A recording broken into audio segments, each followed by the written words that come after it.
ninja, go ninja, go! Go ninja, go ninja, go! Go ninja, go ninja, go! Go ninja, go ninja, go! Go! Lyrics. Hey everyone, welcome back to Obscurus Lupa Presents. Let's continue American Month.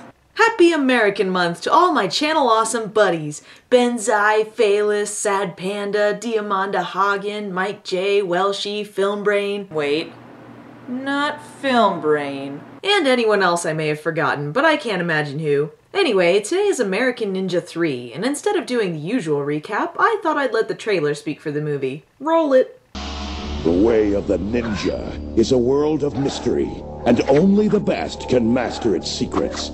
Now, a new strength has joined the competition. That's not Michael Dudikoff.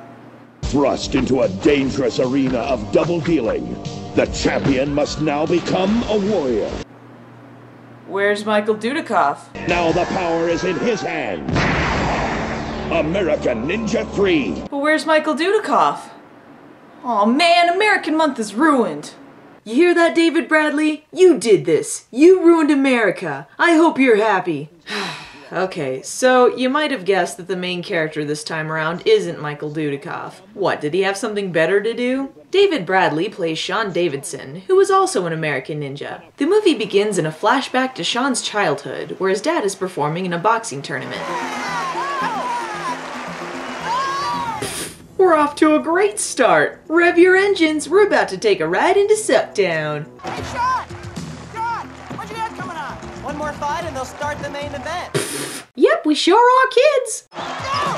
Hey, Sean! Sean, where you going? Wait here, I'll be right back. Wait! I'll come with you then. No, I'll be back before the next. Stop making them talk! Sean heads into the back to get a better voice actor when the film's villain, the Cobra, sends his cronies in to rob the place. The alarm goes off, shock and awe, and Sean ends up being taken hostage. You know where this is going. Sean! Look out! How could this happen to me?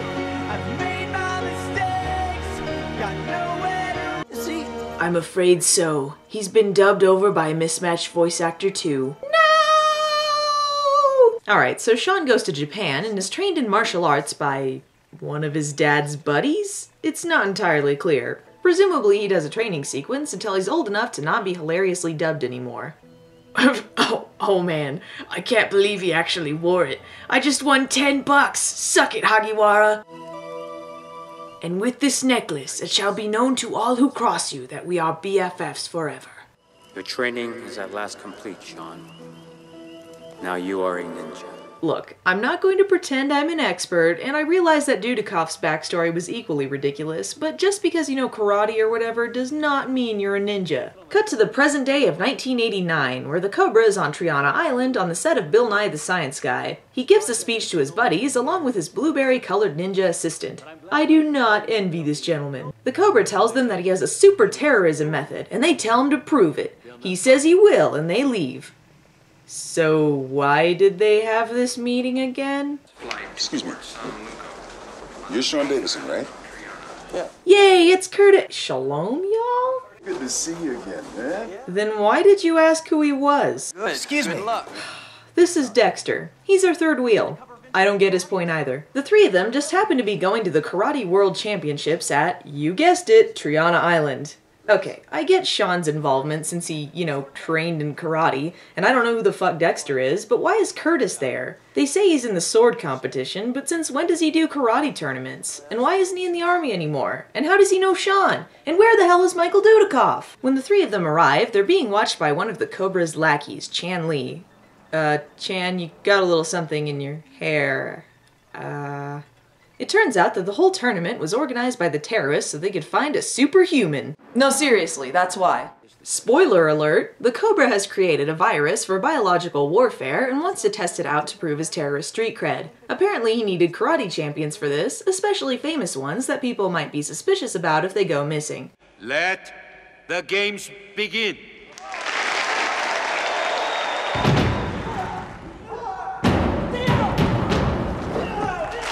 Well, that was a short competition. Alright, let's go home. Oh yeah, Sean's got a fight or something. Show us your skills, David Bradley. Sean Davidson appears to be taunting Joe Simpson by remaining still. Wait, what? Yay, Sean won! Must have been his magnificent taunt by standing still technique. Sean is about to schmooze on the ladies with Curtis and Dexter when he notices something wrong nearby. If there's anything we've learned from the American Ninja movies, it's that ninjas aren't terribly stealthy kidnappers. Sean calls the authorities and, nah, just kidding, he gets in a cab and follows them. He ends up at a hotel and finds out that the kidnappee is his old trainer, Master... Okay, fine. This is an American Ninja movie, so it gets montages. But I don't have to give them good ones. Sha-la-la-la-la-la, don't be scared. You got to move prepared. Go on and kiss the girl. Master Blaster is double kidnapped. Sean goes to Curtis for help. I have a master, Izumo. He raised me since my father's killing. No way of ninja.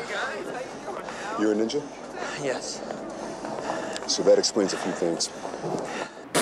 I love Steve James in this. If there is one saving grace for the film, it's how much of a crap he doesn't give. Also, who walks around in a leather vest with nothing underneath?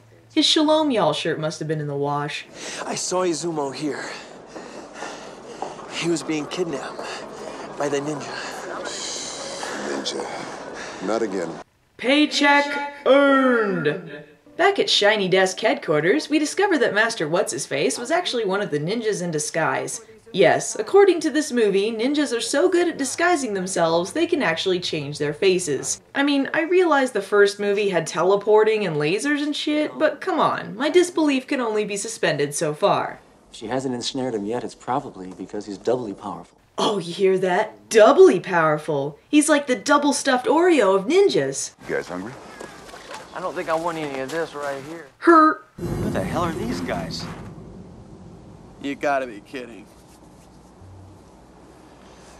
Well, got no choice. I'm convinced. Steve James just wanted a paid vacation out of this, didn't he? Can't believe I'm looking for ninjas. Thought I stopped doing this when I left Joe back in the army. See? Backstory. Fight scene. Roll it. We're being watched. Yep. Just like they've been waiting for us. It's all too convenient. Did we skip a scene? Speaking of which, Sean goes to see the minister's secretary to check on his master's disappearance. The secretary tells him that there's been no report of him even entering the country, and Sean asks about the laboratories. She explains that they do important research and man, I am really bored. Can we see Steve James not giving a crap again? Ah yes, the ninja wore dark outfits so as to blend in with the dead of night. That, or palm trees in the middle of a brightly lit beach. One or the other. You know, I keep getting the feeling they're all around us. Oh, what gave that away? Sean explains what happened with the minister's secretary, and Curtis suggests that they go to the police. No, we're gonna need a more aggressive approach. Sean uses dumbass. It's super ineffective. Seeing as how Curtis is the only one with common sense here, he decides to go to the police himself. Yeah, I'm really glad they went to the beach for this. Wait, why were they just chilling on the beach again? The police aren't terribly helpful since the laboratories are a big support for the island, and Steve James once again saves the scene. Here's some money, okay? Now go see a movie. Cheer up! Haha, vacation paid. Give me back my money. Meanwhile, the Cobra is having another super terrorist meeting explaining his anti-ninja virus. He's got a sweet setup. I mean, check out those blinking lights in the background. Now this is the basis for the most potentially dangerous warfare known to mankind. Germ warfare. What? The most potentially deadly warfare known to mankind? Germ warfare's been used since like 1500 BC. And okay, let's get nitpicky here. Pretend that the Cobra needs blueberry-colored ninjas to assist him in whatever the hell he's doing. Why do they need to be posing like that for his lecture? Is there some purpose for that other than aesthetics? And who are these random gentlemen posed in their underwear? Do they have the virus? Well, if they did, they wouldn't want a superhuman to demonstrate this on, would they? Alright, fine. Let's forget all the dumb stuff and see him demonstrate— oh wait, of course, he's just giving another stupid lecture for no apparent reason. Sean and the others try to think up a plan to get into the labs. Maybe they can put on ninja get-ups, or wait until the cover of night to slip in unnoticed. Or they could just steal some fucking hang gliders, why not? Sean, I got a problem! Good job, Dexter! We spend 2 minutes watching Dexter try to land this thing. This is a complete waste of time over a complete waste of a character. Sean flies into the evening, I guess, and lands unnoticed at the labs. Are you shitting me? Yes, Sean, clearly this was the way in that would get you the least amount of attention. Okay, yes, ninjas wore blue and not black. That doesn't mean they were the same color as a freaking Smurf. So, going back to previous scenes in the movie, the villains make it pretty clear that they want to use the virus on Sean because he's a ninja and that makes him a superhuman. Okay, I can get that, except they have an entire army of ninjas already. They can even do the poses, come on. Oh man, code blue, code blue! Blue on blue, heartache on heartache, and I find I can't get over losing you. Sean ends up captured by the bad guys, and the Cobra explains what the audience already knows. So the tournament was a scam to lure me here? No, to lure the best one here. And that just turned out to be you. A ninja. You have an army of them! Boys. So let me get this straight. This guy captured Sean and took him to his office just to tell him his evil plans to inject him with a super virus? Why? He's just a guinea pig. Why does he need to know? You're going to kill him! He's taken to another room and Chan speaks with him, concerned that the Cobra isn't who he seems. She was under the impression he was curing diseases instead of creating viruses. Sure, I'll buy it, except she was at the "I'm creating a virus for germ warfare" speech. The minister's secretary shows up at the Cobra's office asking questions about his intentions, so he orders one of his lackeys to kill her off. Yes, with his one solitary ninja buddy. I'm gonna name him Larry.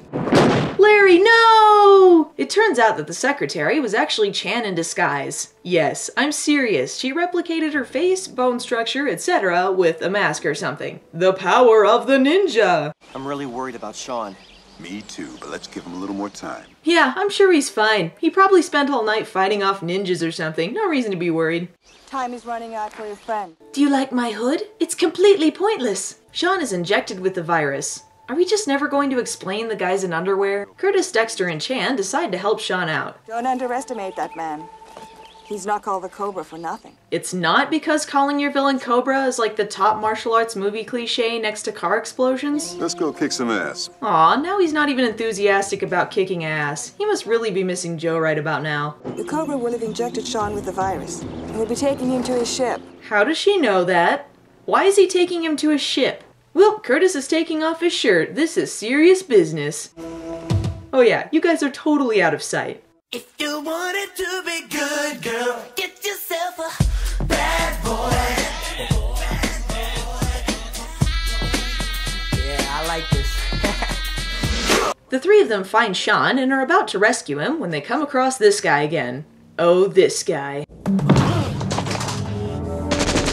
Wow, you got taken out by the dying guy? He can't even hold that gun believably. The others urge him to come with them to get the antidote, but he wants to stay and find his master. Luckily, Chan has some fancy hand gestures to distract him. The fuck is this shit? Later that night, Chan disguises herself as the secretary again to get into the laboratory. Here's the big final battle. Ta-da! It's like boom, I put it in the hoop like slam. I heard the crowd screaming out jam. I swear that I'm telling you the facts, cause that's how I beat Shaq. Boom, I put it in the hoop like... Come on, your disguise is quite apparent, Chantley. You made me believe your cause was for the good of mankind. My cause is a good one. For those possessed by evil. like slam.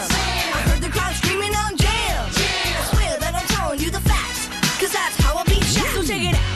I thought I had the lead, but then he started scoring mad points on me. I was scoring up bricks. Was he hitting all the shots? I knew there was a way that I could make it stop. I had a plan, I could change the pace. I said, yo, Shaq, you didn't tie your shoelace. He looked down, I stole the ball. I'm thinking... Wow, he really was pointless. Curtis fights off Cobra's right-hand man to get the antidote and save Sean. Sean discovers that Chan has been killed and must fight the Cobra for his life. I thought long and hard about what montage music to use here. I think I found the perfect piece, cause that's what I think of this movie.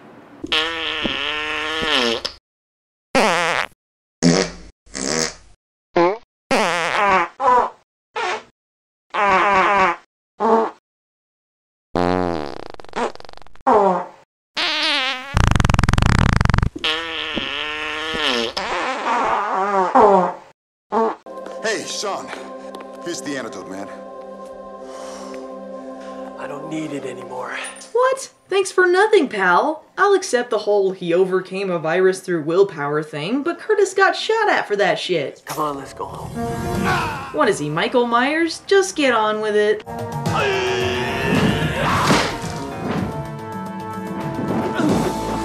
Let's go, pal. Now look, if we're gonna remain friends, can't we fight other kind of bad guys like robbers, thieves, and muggers? I mean, does it have to be ninjas? You know how long I've been fighting ninjas? It's been a long time, pal. That's the end? Ah, nuts. Do we need a final thoughts here? Okay, I'll be fair. This isn't as terrible as I made it out to be. It's really just mediocre, and it suffers from losing Michael Dudikoff. One of the things that made the first two American Ninja movies fun was the chemistry between Joe and Curtis, and that's unfortunately lost here. Plus, we have no investment in our new lead. Steve James is the best part about it, and even he seems to be phoning it in. If you want to watch it, check it out during a marathon of all the American Ninja films. Next week is part 4. This time, Michael Dudikoff isn't looking for revenge. Cut the slime down like dogs with no mercy. He's looking for complete annihilation.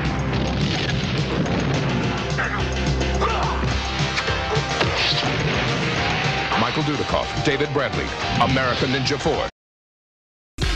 Ninja rap, ninja rap, ninja rap. Go ninja, go ninja, go! Go ninja, go ninja, go! Give me back my money.